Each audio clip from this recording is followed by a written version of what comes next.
আজকে রোববার। আজ বাজার থেকে এসছে দেখো ইলিশ মাছ, আর এসছে আর মাছ, আর এসছে মটন। আগে মা যখন থাকতো আর শাশুড়ি মা যখন ছিল তখন কিন্তু আমাদের বাড়িতে চিকেন হতোই না, মা খেতোই না।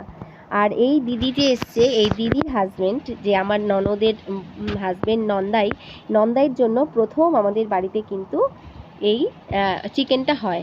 তো যাই হোক, আমি আজকে মটনের রেসিপিটা মায়ের মতো করে দেখানোর চেষ্টা করব পুরোটাই। বারবার বলছিল আমার হাজবেন্ড, মামুন মা যেভাবে রান্না করে তেমনভাবেই করো। মাঝে মাঝেই যখন বলে না, ভীষণ বিরক্তি লাগে। কিভাবে মনে করে করে করি বলো তো। ভাগ্যিস আমি ডায়েরি লেখার অভ্যাস ছিল, তাই ডায়েরিতে না আগে জি বাংলার অনেক রান্না। আর আমার শাশুড়ি মায়ের যখন ক্যান্সার হয়েছিল, মা যখন হাঁটতে পারতেন না, একদমই রান্নাঘরে যেতে পারতেন না, সেই সময় মাকে একদিন জিজ্ঞেস করে আমি নিয়েছিলাম। কেন, আমার ঘর থেকে রান্নাঘরটা বেশ খানিকটা দূরে, তাই জন্য মার বলে দেওয়া রেসিপিতে আমি শ্বশুরমশাইকে মটন রান্না করে দিতাম। আর এখন তো ছেলে খুব একটা মটন খেতে পছন্দ করে না, আর বলে মা মটন খাওয়া বেশি বাবার জন্য ভালো না, সেই জন্য আর মটন আনাও হয় না। চিকেনটা ছেলে ভালোবাসে, তো সেই জন্য চিকেনই আনা হয়।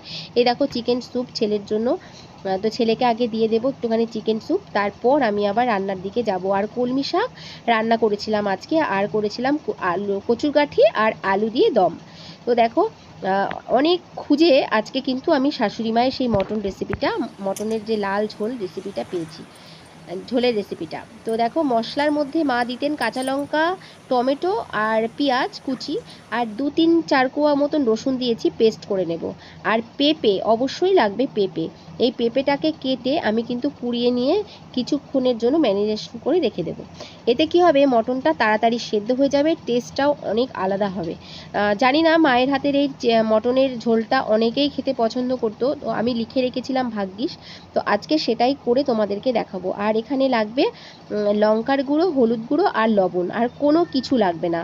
আর নামানোর আগে লাগবে একটু বেটে নেওয়া গরম মশলা, অবশ্যই বেটে নেওয়া গরম মশলা, রেডিমেড না। এর স্বাদ কিন্তু অসাধারণ হবে, গরম গরম এক থালা ভাত এমনি উঠে যাবে। আর এই যে একটুখানি আদা আর রসুনের পেস্ট দিয়ে আমি কিন্তু 40 মিনিটের জন্য রেখে দেবো। 1 ঘন্টা রেখে দিলে আরও ভালো হবে, তো আমার কাছে অত সময় ছিল না। আর এই যে দেখো আলুটা লাল লাল করে ভেজে নিলাম, তারপরে খানিকটা পেঁয়াজ কিন্তু আমি এখানে ভেজে নিয়েছি, আর কিছুটা পেস্টও করেছি, তোমরা তো দেখলে সেটা।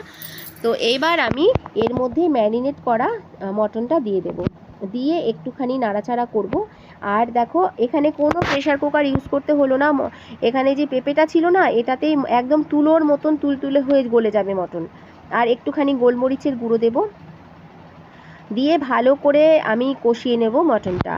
দিয়ে ওই যে মিক্সির মধ্যে যে জলটা ছিল না, সেই জলটা ধুয়ে আমি বাটিতে দিয়ে দেখো গরম করতে বসিয়েছি। গরম জল দিয়ে আমি কিন্তু প্রথমবার সেদ্ধ করে নেব, আর তারপর আবার লাগলে আবার দেব, দুবার করে দেব আমি জলটা। এই যে দেখো কষাচ্ছি, আর গরম জলটা এবার আমি দিয়ে দেবো কষানো যখন তেলটা ছেড়ে দেবে। আর যদি কেউ কষানো পছন্দ করে এরকম শুকিয়ে নিতে পারো, তো আজকে আমি ঝোল রান্না করব। এই যে দেখো এটা দিয়ে এবার আমি ভালো করে ঢাকা দিই। রান্নার পর ভয়ে ভয়ে ছিলাম মায়ের মতন হয়েছে কিনা, কিন্তু মা যেভাবে করতো আমি সেভাবেই করেছি, আর আমার হাজব্যান্ড খেয়ে শান্তি পেয়েছে। তো এই ছিল আজকে আমার রান্না। আর এই যে দম আর ইয়েটাও দিয়েছি, কলমি শাক ভাজা। তারপর কিন্তু আমি ছেলেকে এবার ফল দেবো। এই সময় আমার স্নান হয়ে গেছে, পুজো হয়ে গেছে, কমপ্লিট সব। তারপর ছেলে দেখো নিতে চাইছিল না, কিছুতেই খাবে না, বলছিল আমি চিকেন স্যুপ খেয়েছি একটু আগে, আর আমি খাবো না। আমি বললাম ফল না খেলে তো হবে না, ছাড়বো আমি না, তো জোর করে দিয়েছি।